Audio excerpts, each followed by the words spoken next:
Olá! Hoje a gente vai dar uma olhada mais de perto numa movimentação importante lá no Supremo Tribunal Federal. O assunto é quente, a renegociação dos acordos de leniência da Lava Jato. Aqueles das grandes empreiteiras, sabe? O julgamento foi interrompido.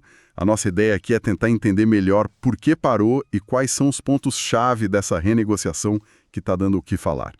Vamos usar as infos mais recentes do STF para isso. Isso mesmo. E é bom lembrar rapidinho o contexto, né? Esses acordos são um desdobramento direto da Lava Jato, uma operação que, mexeu muito com o Brasil. A discussão agora é bem prática, mas cheia de significado. Como é que se lida com essas dívidas enormes, de bilhões, sem simplesmente acabar com as empresas? E o que disparou essa conversa agora foi justamente a parada no julgamento na sexta-feira, dia 15, né? O ministro Flávio Dino pediu vista. Basicamente, pediu mais tempo para estudar o caso antes de votar. E isso, claro, brecou a decisão. Exato. E essa pausa é super relevante, porque o plenário estava ali, prestes a decidir se validava ou não novas regras para o pagamento dessas dívidas. Regras que, olha só, já tinham sido combinadas entre as empresas e a União, inclusive já tinha até uma decisão liminar, uma decisão prévia do relator, o ministro André Mendonça, aprovando essas novas condições. O pedido de vista do Dino agora, joga um balde de água fria nisso, pelo menos por enquanto, deixa tudo em compasso de espera. Entendi. E essas novas condições, o que elas têm de tão diferente, para justificar esse pedido de mais tempo? Quais são os pontos principais? Basicamente, são dois pontos que mudam bastante o jogo original, sabe? O primeiro é deixar o cronograma de pagamento mais flexível. Traduzindo, dá mais prazo, um fôlego maior para as empresas quitarem as dívidas. Isso alivia o caixa delas agora, né?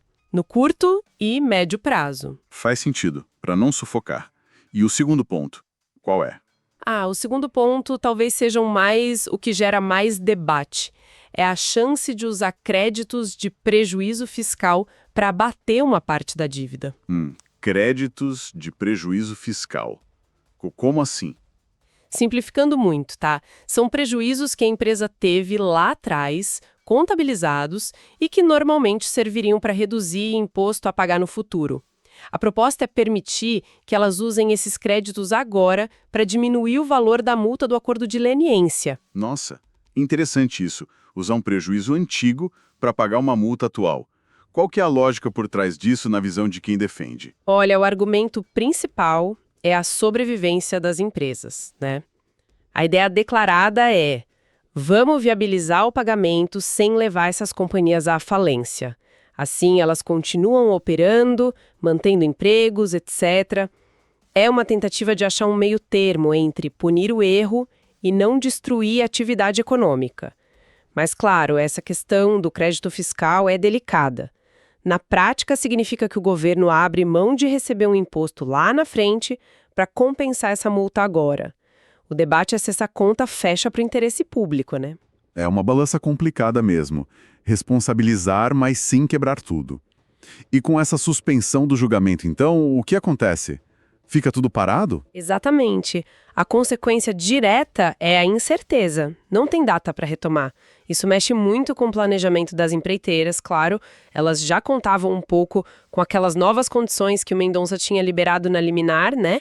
E mexe com a União também, que não sabe quando nem como vai receber essa bolada. E pensando mais para frente, o resultado final disso pode acabar mudando como o Brasil vai fazer acordos de leniência daqui para frente. Pode virar um modelo. Quer dizer, o que for decidido ali pode influenciar todos os próximos casos de empresas colaborando com a justiça. Precisamente. Por isso que essa pausa pedida pelo Dino é tão importante.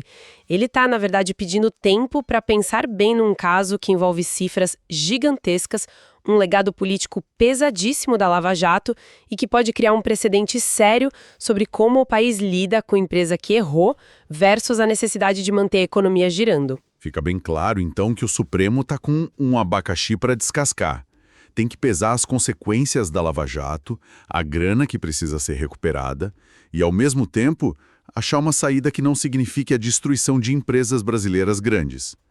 A suspensão meio que mostra essa dificuldade toda. É isso. Em resumo, Uma pausa necessária, talvez, para refletir sobre esse equilíbrio bem delicado entre fazer justiça, recuperar dinheiro e ser pragmático na economia. Isso, e a ideia é tentar entender o que está em jogo, assim, financeiramente, e também a natureza dessas discussões, dessas mudanças que estão sendo propostas. Para começar, tem uma avaliação técnica do Tribunal de Contas da União, o TCU, que já aponta para uma redução nas dívidas.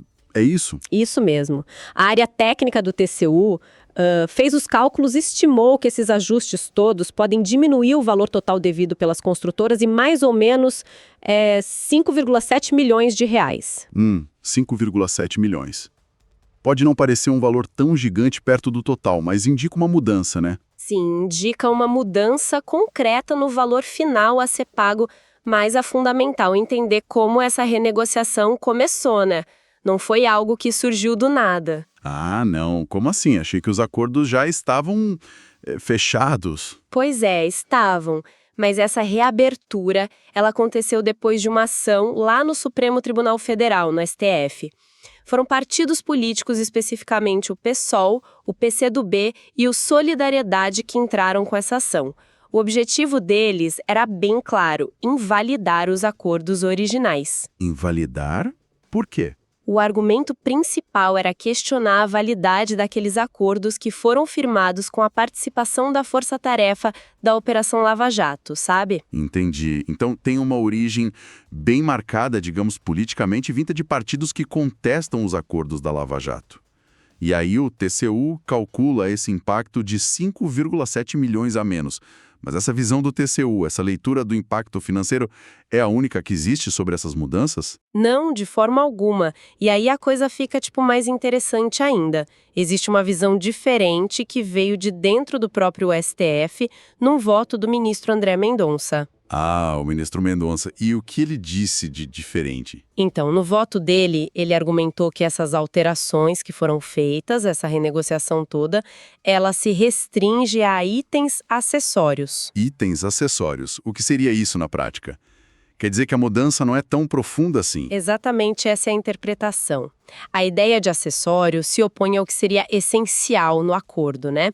Ou seja, para ele, as mudanças afetariam pontos mais secundários, talvez multas específicas, algum detalhe de correção monetária, juros, mas não principal. O principal seria tipo a obrigação de colaborar, devolver o dinheiro desviado. Isso, o núcleo do compromisso.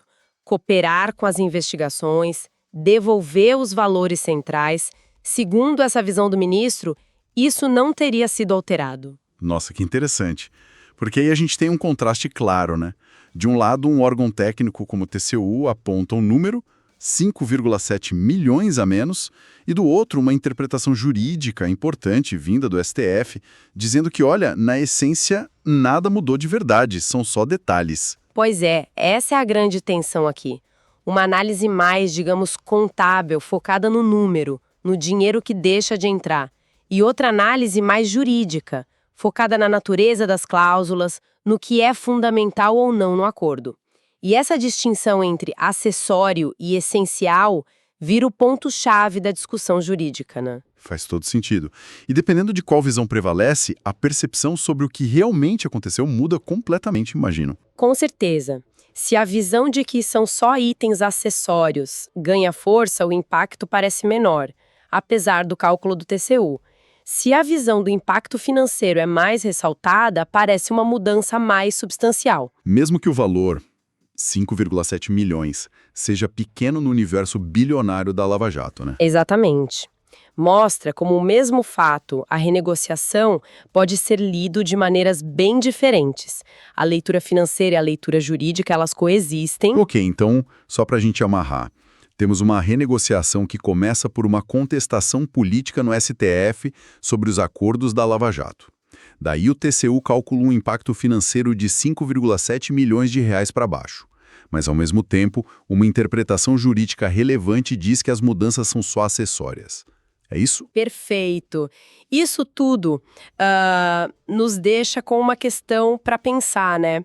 Considerando a sua origem política da contestação lá no STF, e agora essas interpretações tão diferentes sobre o que realmente mudou nos acordos, como é que isso afeta a percepção geral? E a segurança jurídica, né, para futuros acordos. Exatamente. Como fica a segurança jurídica para futuros acordos de leniência no Brasil? Fica essa reflexão sobre como equilibrar a necessidade de revisar atos, talvez corrigir rumos, com a estabilidade que esses pactos precisam ter para funcionar, né?